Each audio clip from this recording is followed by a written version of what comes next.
The First Punic War ended with a document. Documents do not end wars. They pause them. In Carthage's immediate aftermath, the unpaid mercenaries revolted. 20 cultures of soldiers who had fought Carthage's war and received nothing for it turned on the civilization that could not pay them. The mercenary war came close to destroying Carthage entirely. Hamilcar Barca dealt with it using the tools available to him, which were brutal and effective and left no room for anything softer.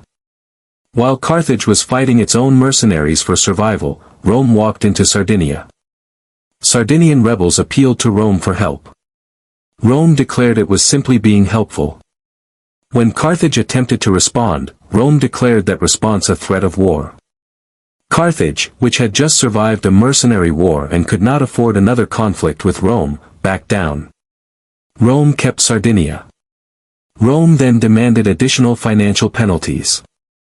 If Rome was constructing the conditions for a second war with the most resentful possible enemy, it was doing it perfectly.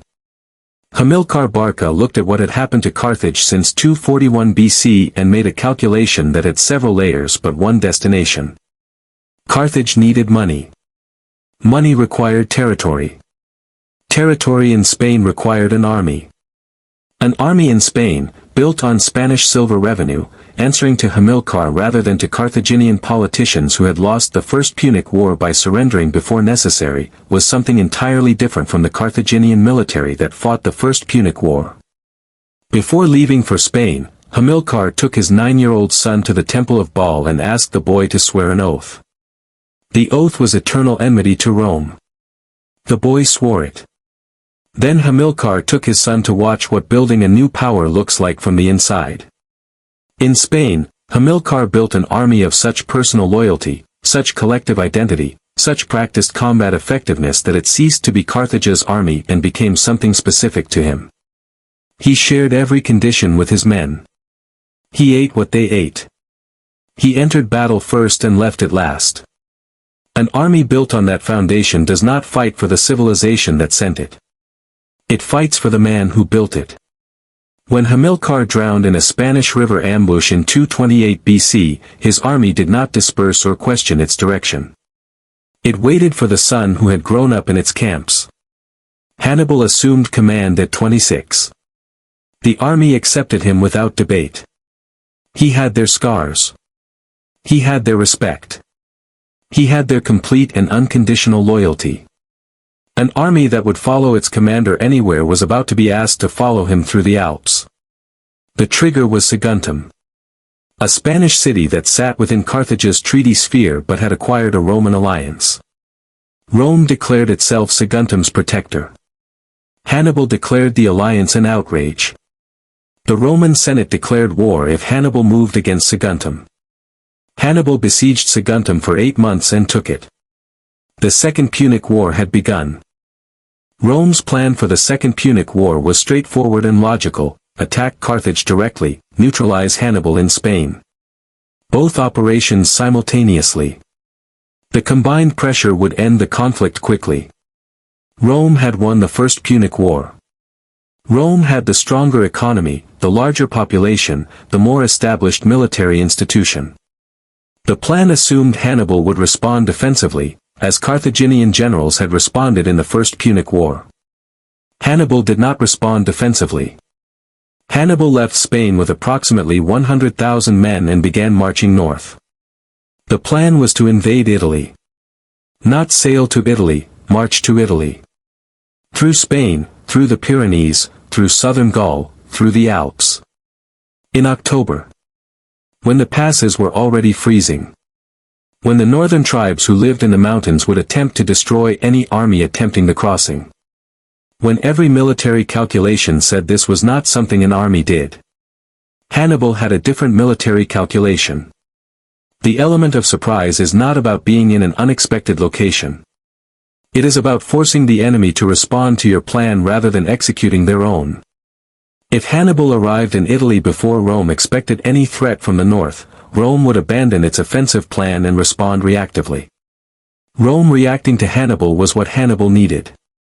Rome executing its own plan was what Hannibal needed to prevent. The Pyrenees crossing consumed men, and the army Hannibal brought north of the Spanish border was smaller than the one that left New Carthage. Southern Gaul consumed more, hostile tribes fighting the column's passage, the constant attrition of a force moving through contested territory at speed. By the time Hannibal reached the Rhone River, Roman consul Scipio was somewhere behind him. The Rhone crossing was a feat of organized chaos, thousands of soldiers on boats and improvised rafts, cavalry horses swimming beside them, supply wagons floated on timber platforms, and the war elephants transported on large timber rafts, each animal managed by experienced handlers on a platform moving through river current. When Scipio arrived at the crossing site, he found empty Carthaginian camp and warm fire ashes. Hannibal was already moving north. Scipio sent his army to Spain as planned. He rushed back to Italy himself. He understood something that required immediate action. Hannibal was going to cross the Alps and be in Italy before any Roman defensive force was ready. The Alps presented themselves to Hannibal's army in October, the most hostile terrain in Europe at its most hostile time of year. The column began the ascent with the Alps as indifferent to the army's presence as the Alps are to everything. The mountain does not oppose. It simply is what it is. The army attempting to cross it must accommodate what it is or die in the accommodation. The Alpine crossing consumed 74,000 men. That number requires time to process. 100,000 left Spain. 26,000 arrived in Italy. 74,000 men were consumed by the Pyrenees, by southern Gaul, by the mountain tribes of the Alps who rolled boulders onto the column from cliff positions above the gorge paths, by the cold, by the ice, by the specific mathematics of trying to move an army through a mountain range in October without adequate food or shelter at altitude. Men fell off the sides of icy cliffs. Men starved at altitude. Men ate their pack animals when the pack animals died. Men ate the food stores of soldiers who died beside them, took their clothing for warmth, and kept moving because stopping was worse than moving. At one point the entire army spent 3 days in freezing mountain conditions repairing a single collapsed section of road before the column could continue. The Alpine tribes who lived in the mountain gorges were opportunistic and effective. They had the high ground. They had the knowledge of which gorges narrowed to killing corridors. They had rocks and boulders that required no military training to use on a column trapped below.